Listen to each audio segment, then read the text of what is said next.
Faites gaffe en face. Avance un petit peu, voilà.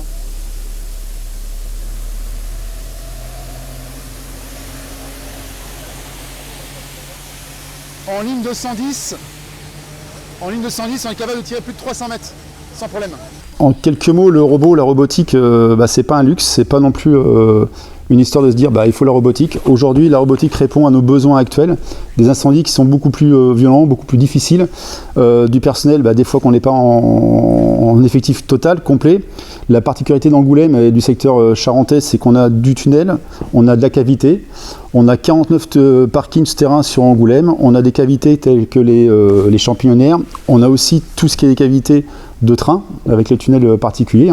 La robotique, comme tu disais Julien, c'est vaste. C'est vaste parce que ça permet d'aller où ce que le pompier ne va pas, de deux, de permettre au pompier de ne pas s'exposer à des risques qu'il n'aurait pas besoin de le faire. 3, sa panel d'utilisation du robot, elle est monstrueuse, parce qu'on a vu qu'on a fait l'incendie, on a fait l'exploration, on a vu ce que c'était aussi la fonction incendie sur un bateau, une barge de chez nous, où est-ce qu'on met en fonction bateau-pompe pour atteindre les édifices qui sont en bord de Charente, et on n'a pas forcément l'accès routier pour faire les différentes faces du cube. On a vu aussi toutes les missions mises à l'eau pour les bateaux, avec la complexité d'atteindre avec les voitures pour mettre un bateau à l'eau.